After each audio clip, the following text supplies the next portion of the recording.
دوستوں، عورتوں کی نماز ادا کرنے کے لیے ہمارے یہاں بر صغیر میں خاص طور پر مساجد رخ نہیں کرتی، بلکہ ان کے بالکل برعکس یونیورسٹیز، کالجز، آفیسز، سنیما گھر، درگاہ اور خانقاہیں اور نہ جانے کون کون سی جگہیں ایسی ہیں، نمائش گاہ، جہاں پر عورتیں انہی بدعتیوں کی، انہی خرافاتیوں کی موجود رہتی ہیں۔ جب بات آتی ہے کہ انہیں مساجد میں نماز پڑھنے کی اجازت بھی دے دی جائے تو ایک فریق تو نرم مزاجی کا اظہار کرتا ہے، اور وہ یہاں سعودی عرب میں آتا ہے تو سعودی عرب کی مساجد میں اپنی بیویوں کو بھی جب شاپنگ کرتے پھر رہے ہوتے ہیں نا، یہاں جدہ میں اور مدینہ منورہ میں اور مکہ میں، تو بہت اہتمام کرتے ہیں کہ مسجدوں میں نماز ادا کرے، جو کہ قابل تحسین عمل ہے۔ اللہ تعالیٰ بلد التوحید کی حفاظت فرمائے اور ہر جگہ وہ امن اور سلامتی، یا وہ مقامات مقدسہ یا وہ مساجد جو انڈیا پاکستان میں مردوں کے لیے بنائی گئی ہیں، ان میں بھی اللہ تعالیٰ توفیق دے، جیسے سعودی عرب یا خلیجی ممالک میں عورتوں کے لیے مساجد کا اہتمام کیا جاتا ہے کہ خاص مقام پر خاص عورتوں کے لیے ایک جگہ منتخب کی جاتی ہے، خاص کی جاتی ہے کہ اس میں عورتیں نماز پڑھیں گی، کیونکہ یہ اللہ کے رسول صلی اللہ علیہ وسلم کی حدیث کے مطابق ہے۔ اور اس عورت کا نماز میں، اسلام میں نہ صرف اس کا حق ہے، بلکہ اللہ کے رسول صلی اللہ علیہ وسلم نے اس کی قدر و منزلت بھی اضافے کے طور پر کہ اس کے لیے کیا احسن ہے اور کیا احسن نہیں ہے، اور کیا بہتر ہے اور کیا بہتر نہیں ہے، تمام باتیں دین کے اندر واضح ہیں۔ کچھ بنیادی باتیں جو احادیث سے آپ کو سمجھنی چاہیے وہ آپ کی خدمت میں پیش کرنا چاہتا ہوں۔ حضرت ابن عمر رضی اللہ تعالیٰ عنہ بیان کرتے ہیں، رسول اکرم صلی اللہ علیہ وسلم نے فرمایا لا تمنعوا اماء اللہ مساجد اللہ۔ اللہ کے رسول صلی اللہ علیہ وسلم کا یہ فرمان کہ اللہ کی عورتوں یا خادم خواتین کو یا اللہ کی بندیوں کو اللہ کی مساجد سے منع مت کرو، اللہ کے بندے ہوں یا اللہ کی بندیاں ہوں۔ یہاں لا تمنعوا اماء اللہ یعنی کہ ان عورتوں کو، اور اللہ کے رسول صلی اللہ علیہ وسلم نے اسی طرح کی ایک اور حدیث میں بیان فرمایا وَبُيُوتَهُنَّ خَيْرٌ لَهُنَّ، یعنی اور ان کے گھر ان کے لیے بہترین، نماز پڑھنے کے لحاظ سے یہ بہترین جگہ ہیں۔ تو ایک عورت اگر گھر پہ نماز پڑھتی ہے فبیہا، لیکن یہ تصور کہ بر صغیر میں آتی ہیں تو مساجد میں نماز پڑھتی وہ افضلیت قرار دے جاتی ہے، اور وہ سمجھتی ہیں کہ یہ مساجد کا اہتمام صرف سعودی عرب یا خلیجی ممالک ہی یا یورپین کنٹریز میں، ہندوستان پاکستان کی عورتیں جب ایئرپورٹ سے اتر جاتی ہیں،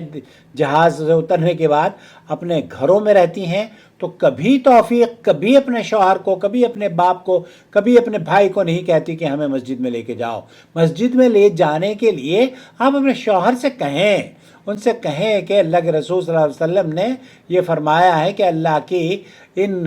بندیوں کو مساجد جانے سے مت روکو۔ یہ حدیث کلی طور پر اس بات کی اجازت دیتی ہے کہ عورت مسجد میں جائے اور نماز ادا کرے، یہ اس کے لیے بالکل جائز ہے، خاص طور پر اگر وہ شرعی احکام کے مطابق پابندی سے اپنے آپ کو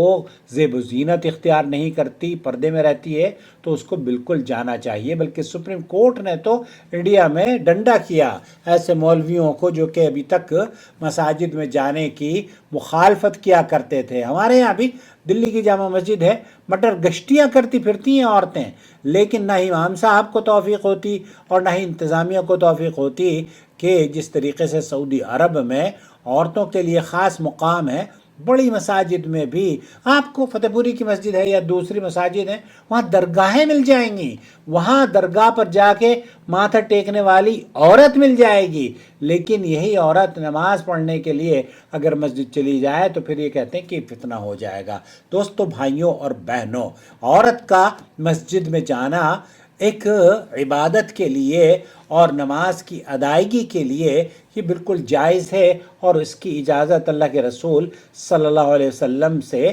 ثابت بھی ہے۔ لیکن ہمارے یہاں خاص طور پر اہل حدیث کی مساجد میں تو الحمدللہ چاہے آپ کہیں بھی چلے جائیں، اگر آپ کے برابر میں کوئی اہل حدیث مسجد ہے، اور اگر نہیں بھی ہے تو تھوڑا دور فاصلے پر جایا کریں، لوگوں سے پوچھیں، اپنے شوہر سے کہیں کہ اہل حدیث کی مسجد کہاں ہے، ہم وہاں پر مسجدوں میں رمضان آنے والا ہے، رمضان کی تراویح ادا کریں، خطبے وہاں جا کر سنیں، تقاریر خطبے ہمارے مساجد میں اردو میں ہوتے ہیں، جیسے سعودی عرب میں ہوتا ہے نا، یہاں کی مادری زبان میں، آپ بھی اپنے مادری زبان میں خطبوں کا اہتمام کر سکتی ہیں۔ اس لیے آپ اپنے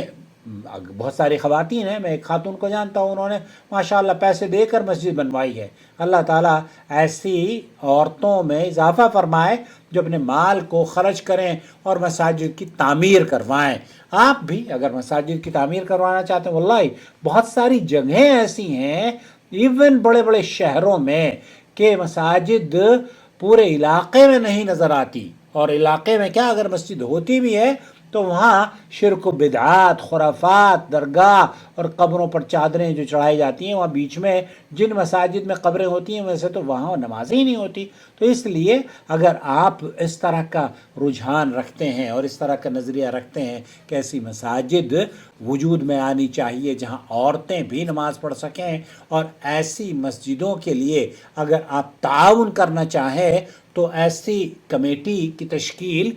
دی جا سکتی ہے جو کہ بڑے شہروں میں، بڑے مقامات پر مساجد بیت اللہ کی تعمیر کے لیے جدوجہد کرے، اور وہاں نہ صرف مردوں کی نماز پڑھنے کی جگہ ہو بلکہ عورتوں کے بھی نماز پڑھنے کی جگہ کا باقاعدہ طور پر اہتمام کیا جا سکے۔ اپنا بہت خیال رکھیں۔ ایسی فکر جو بھی کسی بھی شہر میں ہو، یہ امریکہ میں دیکھتا ہوں ماشاءاللہ تبارک اللہ بہت زیادہ مساجد تعمیر ہو رہی ہیں۔ ہندوستان کے اندر خاص طور پر ہندوستان اور پاکستان میں ان مساجد کی کمی ہے جہاں پر اہل توحید اپنی بچیوں کو لے جا کر قرآن و سنت کی واعظ و نصیحت ان کے کانوں میں آئے، اور ایسی مساجد کی ضرورت ہے جہاں پر آپ اپنی بچیوں کو شرک و بدعات سے بچا کر قرآن و سنت کی دعوت کے لیے ان کو لے جائیں، وہ نماز پڑھیں، اپنی آنکھوں کی ٹھنڈک اور مسجد میں کبھی کبھار جا کر دین کی تعلیمات سے حاصل کرتی رہیں۔ تو ایسی صورت میں آپ کو اگر آپ کے علاقے میں کوئی اہل حدیث مسجد ہے تو جایا کریں، اور اپنے شوہر سے، اپنے بھائی سے، اپنے والد سے، یا اگر آپ بزنس یا کوئی خود کام کرنے والی خود کفیل عورت ہیں تو پھر آپ کو جب جاب پر جاتی ہیں مسجد بھی اگر چلی جائیں تو کیا اس میں حرج ہے؟ درگاہوں پر جانے والی، سینما گھروں پر جانے والی، یہ ساری عورتیں ہی ہیں وہاں جو نظر آتی ہیں، برقعے تک نظر آتی ہیں، لیکن یہ برقعے والی مسجد کا رخ نہیں کر پاتی۔ کیوں؟ کیونکہ وہاں پر فتنہ ہو جاتا ہے، ان کو کہتے ہیں یہ فتنہ، حالانکہ اللہ کے رسول صلی اللہ علیہ وسلم نے منع فرمایا ہے اور یہ حکم دیا ہے کہ لا تمنعوا اماء اللہ مساجد اللہ، ان عورتوں کو آپ مساجد سے دور نہ کریں۔ اپنا بہت خیال رکھیں۔ السلام علیکم ورحمۃ اللہ وبرکاتہ۔ آپ اس ویڈیو کے بارے میں اپنی رائے سے ضرور نوازیں۔